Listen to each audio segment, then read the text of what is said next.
Welcome to ZoomTV, the show where we explore everything that flies, drives and floats and invite you along for the experience. Basically, we're going to give you some information and try and entertain you along the way. Now, it's fair to say that SUVs and four-wheel drives are becoming an extremely popular choice when it comes to a car, and they are safer only if the person driving them knows what they're doing. Today we're at the RAC D-Tech Drivers Training course to find out how to become the best four-wheel driver we can be. What is some advice you would give to the novice four-wheel driver? Understand your vehicle's capabilities. Knowing your vehicle is absolutely critical. Allan Simons jumps behind the wheel of the new SUV from Mitsubishi, the ASX, thanks to John Hughes.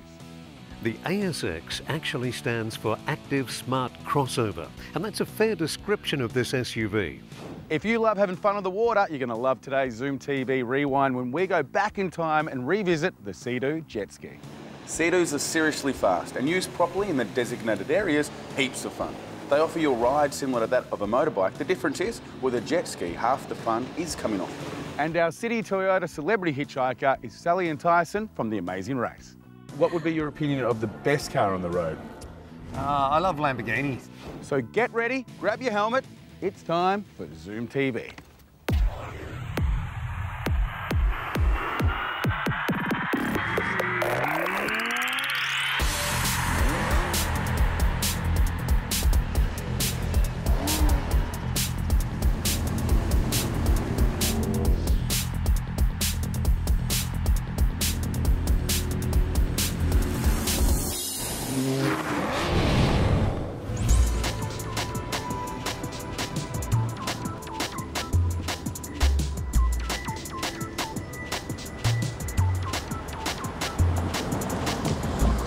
This is the Mitsubishi ASX, and although it has nothing to do with the Australian Stock Exchange, with which it shares its acronym, investing in one of these will pay big dividends. The ASX actually stands for Active Smart Crossover, and that's a fair description of this SUV. The Mitsubishi ASX XLS is a compact that can take you wherever you want to go in style and comfort, wherever you happen to be seated. The back seat will accommodate 2 adults in comfort, 3 at a squeeze, and there's plenty of legroom. The 416-litre boot is a handy size, and the rear seats fold virtually flat to create even more load space. This ASX is another very well-made Mitsubishi motor car, and its generous warranty, outstanding performance and handling characteristics, and a beautifully designed and executed interior will make sure that this car, well and truly, stands out from its competitors. The power plant here is of particular interest. The test car we have today from John Hughes, the 15MY ASX XLS, comes with a 2-litre petrol engine.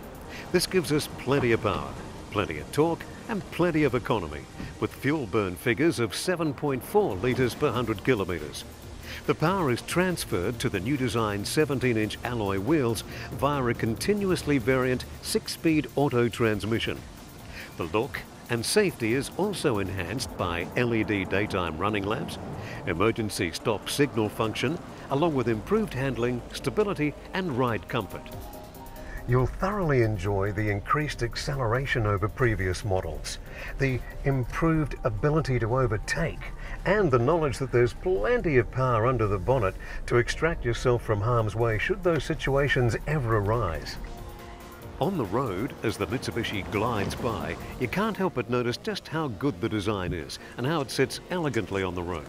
This is a car engineered with a lot of thought and skill as to how it looks from the outside and feels from the inside. Mitsubishi owners are a very happy and contented breed and keep returning to the brand with every new car they buy. And this new ASX is another example of just why that is.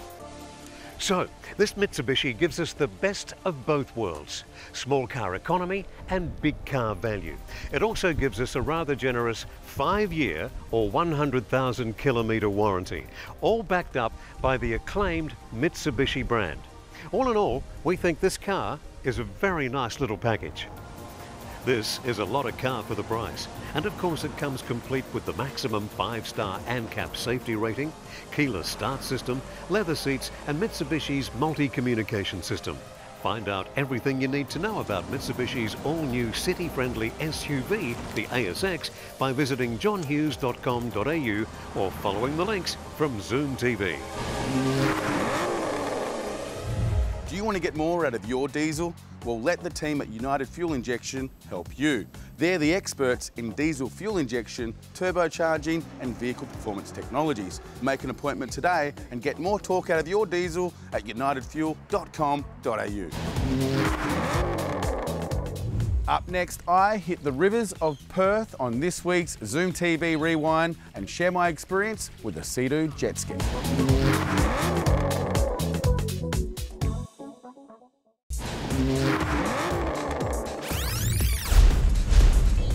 When it comes to jet skis, I think of Sea-Doo. I'm not biased in any way, and I reckon you would have thought of Sea-Doo too.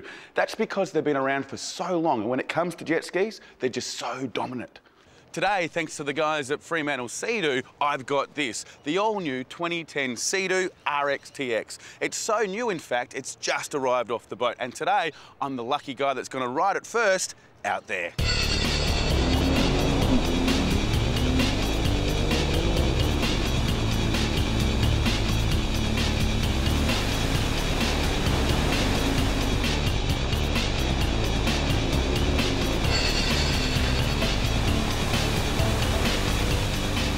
Sea-Doos are seriously fast and used properly in the designated areas, heaps of fun. They offer you a ride similar to that of a motorbike. The difference is, with a jet ski, half the fun is coming off them. To ride a jet ski, you'll need a current skipper's ticket. If you don't have one, it's a very quick and simple process to get one, and it's the best way to find out the do's and don'ts of a jet ski. Now, contrary to what most people believe, you can actually take a jet ski to most of the places you can a boat, as long as you pay attention to the rules and regulations. The thing is, when you're not in a jet ski friendly area, drive it as you would a boat.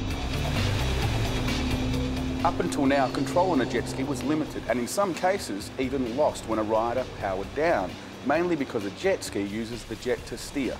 Now, thanks to Sea-Doo's off-throttle assisted steering, which senses the driver has tried to steer immediately after powering down, you can keep control. It works by not allowing the engine to immediately idle after sensing thrust. So the jet is still propelling and thus allowing you to steer. It's not rocket science, it's just common sense. Now, if you own a jet ski, you'd have to admit one of the hardest things to do on them is to stop. Well, check this out. How cool is that? The RX-TX comes standard with Sea-Doo's intelligent brake system. It's simple and very effective. It's controlled by a hand lever similar to that on a bike and works by lowering a deflector over the jet that pushes the jet force in the opposite direction, causing you to slow. A brake system on a jet ski now seems so simple but so important for safety, and up until now didn't really seem possible. I'm sure you would agree though, it's now a necessity. One of the great safety features that comes with this ski is the dual key eye control, which basically allows you to set two keys two separate ways. You can set one to restrict the potential of the ski, the one the kids would use, and you can set the other to let you reach the potential of the ski for the more professional rider. Sea-Doo have used a large and very clear digital display that gives you important driving information. You can see fuel level, speed, hour meter, tacho, time of day, fuel consumption, driving settings including compass, engine temperature, battery level and important maintenance information. Riding comfort is further enhanced by a well-designed ergonomic sports seat, large enough to sit up to 3, and comes with fully adjustable handlebars, which is another feature only available on a Sea-Doo. The Sea-Doo also has heaps of storage. There's a front compartment as well as a conveniently located glove box. One of the best things about jet skis is they're great for towing skiers and tubes, and compared to a boat, they're so much more efficient. The Sea-Doo is very easy to control and rides the water extremely well, which is because of the revolutionary hull, called an S-hull. It creates a low pressure zone, which reduces drag, and its V design increases control and cornering. Another groundbreaking achievement of the Sea-Doo is their closed loop cooling system. It maintains the best operating temperature without the need to draw water into the engine. A Sea-Doo uses coolant in a similar way to that of a car, prolonging the overall mechanical life of a Sea-Doo. Sea-Doo have obviously drawn on years of experience and research to produce a very reliable and extremely fast jet ski. And importantly, they've introduced a level of safety that wasn't available until now. And look at it, it's amazing.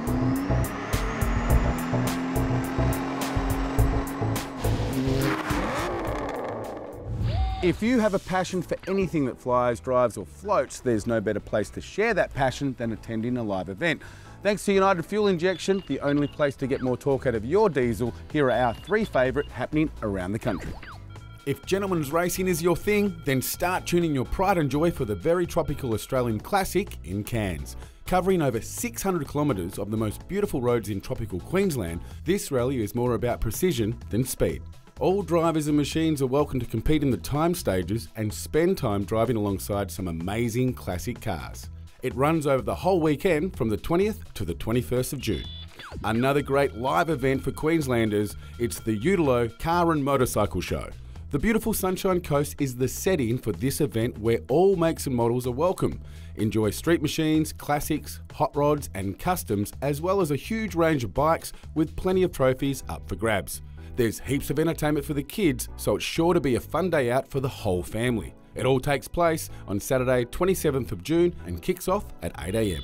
And if you're in New South Wales, listen up, because you can help raise money for charity while enjoying some classic hot rods and muscle cars at the Rattle and Hum Car Show. Open to all makes and models, car enthusiasts, families and welcoming show entrants, this event has something for everyone. All proceeds for this event go to the Tallowood Special Needs School. It kicks off at 9:30 AM on the 28th of June and looks to be a great day out for the whole family. So there you go, there are our 3 favourite live events happening around Australia. Now, if you want to know more, go to our website, zoomtv.com.au. And while you're there, if you've got an event coming up yourself, tell us about it, upload some video, maybe some pictures, and we will give it a plug thanks to United Fuel Injection.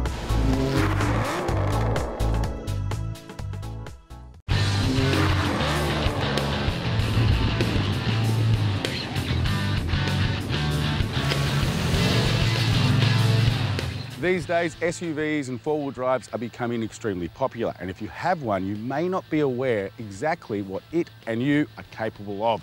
To find out and to learn more, you've got to come to a track like this, the RAC Off-Road Drivers Training Track. Scott, this is a great track. Tell me a bit more about it. Well, down here we've got some areas that we can do recreational four-wheel driving courses. We've got an area designated for ATVs, all-terrain vehicles, quad bikes, that sort of thing, and also bikes. So there's a lot that we can do down here. We've got areas where we can practice in a safe environment recovery techniques for vehicle recovery and advanced vehicle recovery as well. Okay, now it's fair to say that four-wheel drives are perceived as a very safe car, but with the wrong person behind it, they're very dangerous. They can be. In fact, what we're seeing is people generally buy four-wheel drives because they think they're nice, big, safe vehicles. They've got plenty of space in them and they tick all those boxes, and then they realise they've got something that, you know what, it's actually quite capable. We can go out and have some fun with this thing. And so, you know, they're jumping in the cars and off they go, and unfortunately, without the skills, knowledge and experience, it can end in disaster. So, Scott, what is some advice you would give to the novice four-wheel driver? It's not a bad idea to go and do a course. Get some knowledge and understanding of your vehicle and also about yourself. You know, when you do go out and play, you want to think to yourself, well, hang on a sec, do I actually really need to do this? Is there a better route, a safer route? Also, you know, understand your vehicle's capabilities, what the vehicle's actually capable of. And knowing your vehicle's absolutely critical. Now, a lot of my friends pick up their driving ability or their driver training from family members or mates.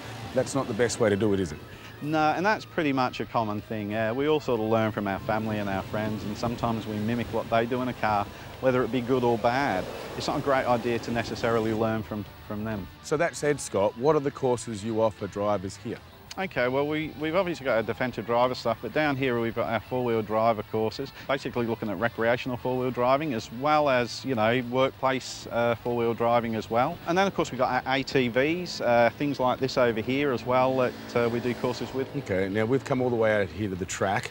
Over there you've got the Cam-An ATV. Absolutely. You've got a beautiful day. How about we go for a bit of exploring? I think that's actually a really good idea. Let's do it. I think that's a great idea. Let's get into it.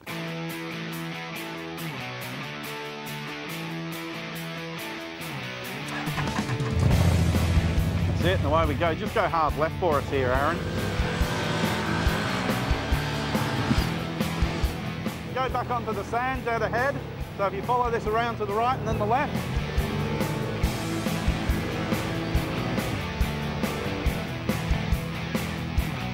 So you can see now that it will go where the wheels are pointing and it will bite you. A little bit to the left.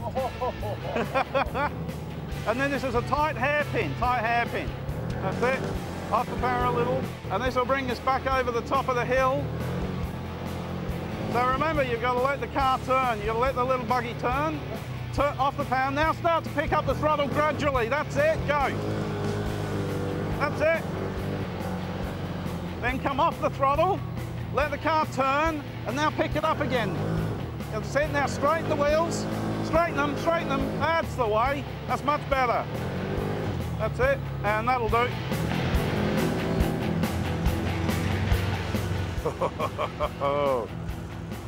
Thank you, sir. That was a lot of fun. It was a huge amount of fun, and you actually did pretty good. I tell you what, even the Cam-An's feeling the heat today. It certainly is. She's a bit warm. Now, give me the rundown. How did I go? You actually did a pretty good job. Obviously, when we first started off and we hit that first corner and you're accelerating still pretty hard and trying to get the thing to rotate into the corner, it didn't want to do it and it won't. But once we got going and got an idea of how to do it, you actually did a pretty good job. Your steering improved, everything got a lot better. See, I found when I was going into the corners, it's against your natural reaction to back off on the power. One of the tips you gave me, which is go into the corner, let the car find its corner, and then put on the power. That really helped us get up a bit of speed. It will, absolutely, because when you're accelerating hard and the car, you know, it's going faster, faster, faster, you hit the corner and all the weight shifted to the rear. So we haven't got a lot of weight and grip over those front wheels. And of course, we're pushing the car forward pretty hard. It's just not going to want to turn. Now, overall, did okay? I think overall you did a pretty damn good job. Thank you, sir. It's been lovely hanging out with you, Scott. Now, Likewise. If you would like to be a better driver, make sure you go to our website, zoomtv.com.au, and follow the links through to DTech or MC Motorsport. I got to tell you, those off-road Can-Ams are a lot of fun. A big thank you must be said to the people at MC Motorsport for the experience. Now, today's show is about having fun with things that fly, drive and float. After the break, I catch up with two people that had a lot of fun in an amazing race. Sally and Tyson from, you guessed it, The Amazing Race.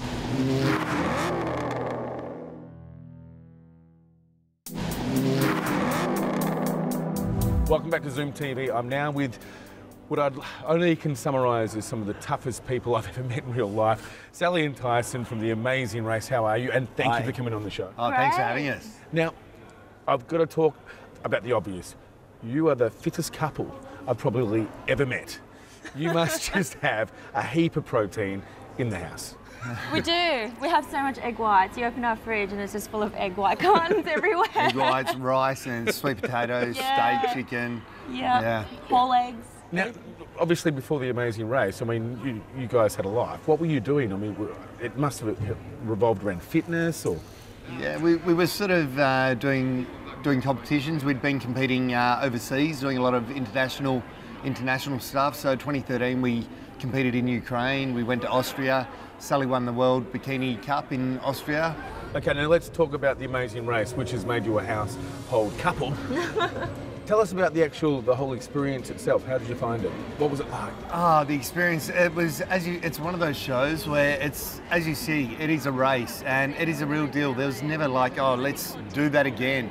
Or say it again, or say it a little bit different. If they miss a shot, that shot was gone and ever. You just kept racing. And we had the most amazing time. I'm so proud of everything that we have done and seen amazing things that I was able to do with the most amazing person in the world and to get engaged at the same time, it's just like, all my dreams come true. And the best thing about the show, I suppose, is for real, you get to travel. Yeah. And you get to see different parts of the world. Yeah, That's what so I find true. the most, I suppose, inspiring thing about being part of the show. Absolutely. And someone the else old- paying for it as well. Yeah. That was the best part. And also, you know, experiencing their cultures and meeting the locals and learning a little bit. And it just really inspires you to want to go back and learn more about their lives and their cultures. Olá, welcome to Lisbon, Portugal. Fast five, you ready for this? Yeah. As a couple, you can answer. Okay. What was the first car you ever had? My first car, I would say, was my Volkswagen Polo that Mum and Dad got for me. There you go. Thanks, Mum and Dad. I had a Ford Fairmont XF that was a family car, got passed down. Okay, what is your opinion, collectively as a couple, of the worst car on the streets today? Tiny little or really old cars. It's like the smart Yeah, cars? they're not too Are they bad. cars? I would probably summarise this for you, or summarise this. Any car you can't fit in, Exactly, which is like the little probably mighty anything boy. below a medium-sized car. Do you remember the little mighty Yes. boys, the little Suzuki, I think they were? Little, So like a mini ute. I had Tonka trucks bigger than that on the farm as a kid. What would be your opinion of the best car on the road? I love Lamborghinis. Obviously, it's not really practical, so but if I had to... I would love just to get you on the show one time and get a Lambo and see if I could fit you in a Lamborghini. And the question would be, what do you drive now? I now drive, again, thanks Mum and Dad, Mazda Tribute. Oh, there you go. There you go. So, and I've actually got the same now. A Ford Fairmont, but a BF, so just Consistent. a new... Yeah. Consistent. There you go. Final yes. question. Ready? This is the final one. Now, what is your greatest fear? I'm actually a very poor swimmer, so I really? don't float very well. So, and I struggle. So I've even recently... You need body fat to float. Yeah. Yeah. And actually before the race, I was actually having swimming lessons, and I'm still a very bad swimmer. I'll tell you what, I can see you both are starting to get a little bit of hunger in your eyes, so I'm going to let you go. Thanks so much for coming on the show. Thank There you go. I'll go you. Thank you Thank very much, you. Sally. Thank you. Okay, we're nearly done, but if you'd like to know more about the experiences we've shared with you today, go to our website, zoomtv.com.au. There you'll find quick links and more information about the products we've had on the show. Now, a big thank you to everybody that sent in information to do with the live events happening around Australia, to do with things that fly, drive and float. Keep them coming, people. We really want to help you give them a plug. Now, until next week, bye for now. Thanks for watching, and remember, whatever you do that zooms, make sure you do it safe. And that's a wrap.